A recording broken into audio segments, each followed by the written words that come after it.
हिंसा होती है तो 3 से 4 दिन का समय लगता है उस इलाके को संभलने में। लेकिन संभल हिंसा की अगर हम बात करें तो 19 दिन अब तक हो चुके हैं। उत्तर प्रदेश के उपचुनाव का जब नतीजा आया था उसके ठीक एक दिन बाद यानी कि 24 तारीख थी वो जब हमला होता है, हिंसात्मक तस्वीर देखने को मिलती है संभल में, और वो स्थिति अभी भी जस की तस बनी हुई है। अभी भी यानी कि जब जब जुमे की नमाज का दिन आता है तब तब संभल इलाके में तनाव का डर मंडराने लगता है। उसी डर पर काबू पाने के लिए ड्रोन से निगरानी की जाती है, जगह जगह बैरिकेडिंग्स लगाई जाती है ताकि स्थिति ना बिगड़े। लेकिन बार बार ये सवाल है कि आखिर संभल में स्थिति क्यों तनावपूर्ण बनी हुई है? कौन है ऐसे वो लोग जो बिल के भीतर छिपे हुए हैं, लेकिन डर ये बना हुआ है कभी भी बाहर आकर आक्रामक हो सकते हैं? पूरी खबर इस रिपोर्ट में देखिए।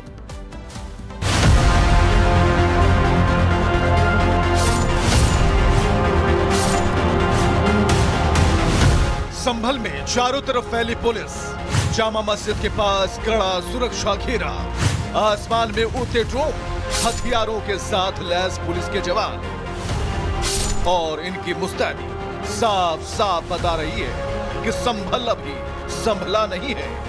आज जुमे का दिन क्या आया, संभल को ऐसे छावनी में तब्दील कर दिया गया जैसे दंगा और बवाल हाल फिलहाल में ही हुआ हो।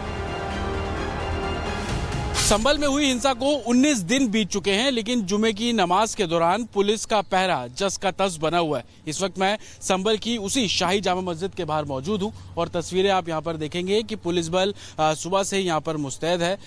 2000 के आसपास जो पुलिसकर्मी हैं वो बताया जा रहा है कि इस पूरे इलाके में तैनात किए गए हैं। खुद एसपी, डीएम, एसडीएम इस पूरी सिचुएशन को मॉनिटर कर रहे हैं। यही जो शाही जामा मस्जिद में जाने का दरवाजा है, तमाम तैयारियां यहां पर की जा रही हैं, चाहे वो पैरामिलिट्री फोर्सेज हो, आसपास के जो जोन से पुलिस बल बुलाने की बात हो, हर कवायद जो सुरक्षा के लिहाज से की जानी चाहिए उसको एक तरीके से ग्राउंड पर इंप्लीमेंट साफ तौर पर किया जा रहा है। 19 दिन बीत चुके हैं, जुमे की नमाज होनी है, उसको देखते हुए तमाम जो गाइडलाइन है वो पुलिस द्वारा जारी की गई है। और शाही जामा मस्जिद के बाहर की भी आप तस्वीरें देखेंगे। एडिशनल एसपी रैंक के ऑफिसर ग्राउंड पर मौजूद है और हर सुरक्षा का जो जायजा है वो यहाँ पर लिया जा रहा है।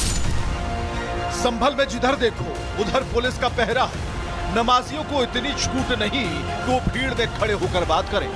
पुलिस का साफ निर्देश है कि नमाज पढ़ें और घर जाएं, तो वहीं जामा मस्जिद आने वाले हर एक शख्स पर पैनी नजर रखी जा रही है। आपको बता दें कि चाहे ड्रोन से इस पूरे इलाके की निगरानी रखने की बात हो, क्योंकि लगातार एडमिनिस्ट्रेशन ये कोशिश कर रहा है कि संभल वापस पटरी पर लौटे, जो आम सामान्य जीवन है वो पटरी पर लौटे। लेकिन उसी के बीच में जुमे की नमाज, क्योंकि इसी शाही जामा मस्जिद में बड़ी संख्या में जो नमाजी हैं वो पहुंचते हैं नमाज अदा करने के लिए, तो कहीं ना कहीं उन लोगों से भी इस बात की गुजारिश की जा रही है कि जो स्थानीय लोग हैं, आसपास के रहने वाले लोग हैं, वही नमाज अदा करने आए, आउटसाइडर्स को अलाउड नहीं किया जाएगा। और यही कारण है कि चाहे वो अमन कमेटी हो, इंतजामिया कमेटी हो, पुलिस लगातार उन लोगों से बातचीत कर रही है, बैठक कर रही है, ताकि इलाके में जो शांति है वो बनी रहे। ड्रोन से इस पूरी शाही जामा मस्जिद के आसपास जितने भी घर आप देखेंगे उन घरों की छतों पर निगरानी रखी जा रही है। छतों पर जो पुलिसकर्मी हैं वो तैनात किए जाएंगे। संभल पुलिस ने साफ साफ हिदायत दी है कि निर्दोष को छेड़ेंगे नहीं और किसी ने हिंसा को भड़काने की साजिश रची तो छोड़ेंगे नहीं। पुलिस अलर्ट है। तो 24 नवंबर को हुई हिंसा के दंगाई या तो संभल छोड़कर भाग गए हैं या फिर अपने बिलों में घुसे हैं। डर चौतरफा है।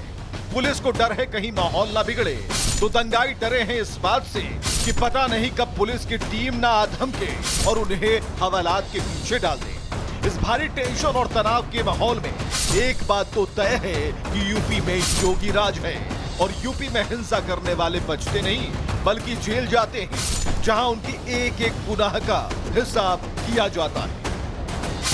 Bureau report, Republic Bharat.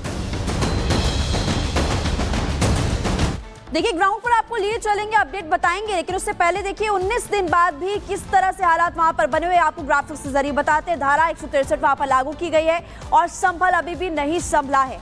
Jama Masjid के पास 3 लेयर की सुरक्षा की गई है। सुरक्षा के लिहाज से कड़े इंतजाम किए गए हैं। रैपिड एक्शन फोर्स और खुफिया पुलिस वहां पर पूरी तरह से एक्टिव अभी भी नजर आ रही है। वो ग्राउंड से तस्वीरें भी आपको बाद में दिखाएंगे, लेकिन आपको जानकारी दें कि सुरक्षा के लिहाज से कड़े इंतजाम और आसमान में ड्रोन से भी निगरानी रखी जा रही है। कैमरास की मदद ली जा रही है। आसपास के लोगों पर कड़ी नजर, पैनी नजर प्रशासन की टीमें रखते हुए नजर आ रही है और सीसीटीवी कैमरों पर के जरिए पैनी नजर हर आने जाने वाले पर रखी जा रही है। जो संवेदनशील इलाके वहां पर अधिकारी खुद तैनात है और पल पल पर अपडेट देते हुए भी नजर आ रहे हैं। जो बड़े उच्च स्तर के अधिकारी, उनको जानकारी दी जा रही है। जामा मस्जिद के पास भी बैरिकेडिंग की गई है और सुरक्षा के लिहाज से कड़े इंतजाम किए गए। भीड़ लगाने की इजाजत किसी को भी नहीं है।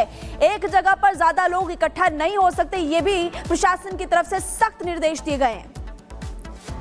तो देखिए, लगातार ये कहा जा रहा है, तमाम डिटेल्स आपने देखी और ये कहा जा रहा है कि संभल अभी संभला क्यों नहीं, बड़ा सवाल। जतिन नवासा जुड़े हुए हैं। जतिन, देखिए जिस तरीके से कहा जा रहा है 19 दिन बीत चुके हैं, 163 यहाँ पर जो धारा है वो लागू की गई है, अभी भी लागू है 19 दिन बीत जाने के बावजूद भी। लेकिन बड़ा सवाल ये कि अभी भी अशांति क्यों है? कौन है जो जहर घोल रहा है? आज बिल्कुल देखिए, जिस तरीके से सर्वे हुआ और सबने वो तस्वीरें देखी कि किस तरीके से हिंसा हुई, वो जो दृश्य था वो दोबारा ना इस इलाके में देखने को मिले। यही वजह है कि पुलिस ने 163 अभी भी इम्पोज की गई है। लेकिन जुमे की नमाज के दौरान क्योंकि बड़ी संख्या में नमाजी इकट्ठे होते हैं, उसको देखते हुए पुलिस बल जो है वो तैनात किया गया। तस्वीरें मैं आपको दिखा देता हूँ। अभी देखिए कि चाहे वो लोकल पुलिस हो, RRF हो, रैपिड एक्शन फोर्स हो, पैरामिलिट्री फोर्स हो, हर कोई यहाँ पर तैनात किया गया। और आप जहाँ जहाँ आपकी नजर जाती जाएगी, इस तरीके से आपको वर्दी में सिविल में जो पुलिसकर्मी है वो यहाँ पर आपको नजर आ जाएंगे। चाहे वो ड्रोन कैमरे हो, सीसीटीवी फुटेज हो, हर तरीके से जामा मस्जिद और आसपास के इलाके पे नजर रखी जा रही है। लेकिन आपको याद होगा कि 24 तारीख को जब हिंसा हुई, उसके बाद जब पहला जुम्मा पड़ा था, उस समय हमने देखा कि 2,500 से 3,000 लोग नमाज अदा करने पहुंचे थे। लेकिन अब आप तस्वीरें देखेंगे, ये जो रोड है ये पूरे नमाजियों से भरी होती थी। लोग लाइन लगाकर अभी तक पहुंच रहे होते थे, लेकिन अब उनकी संख्या बहुत कम है। एडमिनिस्ट्रेशन से जुड़े लोग, क्योंकि मजिस्ट्रेट की ड्यूटी यहाँ पर लगाई गई है, वो लगातार आप देखेंगे इस तरीके से गश्त लगाते हुए आपको नजर आ जाएंगे। CO जो संभल है वो आपको यहाँ पर बैठे नजर आ रहे हैं। और चाहे वो SP हो, एडिशनल SP हो, DM हो, SDM हो, हर कोई जामा मस्जिद के आसपास क्या मूवमेंट हो रही है उस पर नजर रखी हो। लेकिन सबसे बड़े जो चुनौती है एडमिनिस्ट्रेशन के लिए, वो सोशल मीडिया। ठीक है जतिन, आपका फिलहाल बहुत शुक्रिया, महत्वपूर्ण जानकारी आप दे रहे हैं। लेकिन इसी बीच अगली बड़ी खबर अपने दर्शकों को बता दें। ACP भूले मर्यादा, योगी देंगे सजा। क्योंकि उत्तर प्रदेश के कानपुर से बहुत ही हैरान करने वाली खबर सामने आई है। ACP ने खाकी वर्दी को दागदार कर दिया है। कानपुर के IT छात्रा के साथ वो सब किया जो शायद ही कोई सोच सकता होगा, जिसे सुनकर हर कोई हैरान हो जाएगा, सकते में आ जाएगा। क्या कुछ है देखिए।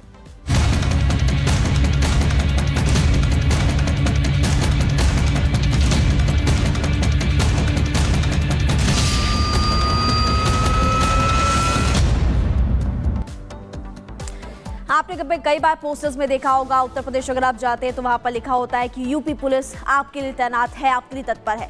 लेकिन अब उत्तर प्रदेश से एक हैरान कर देने वाला मामला सामने आया और यूपी पुलिस पर लगातार सवाल खड़े हो रहे हैं। मामला है उत्तर प्रदेश के कानपुर से, जहां पर ACP पर गंभीर आरोप लगाए हैं IIT की एक छात्रा ने। क्या आरोप लगाया है ACP पर, आपको बताते हैं इस रिपोर्ट के जरिए। क्या एक्शन उस पर लिया गया वो भी देखिए।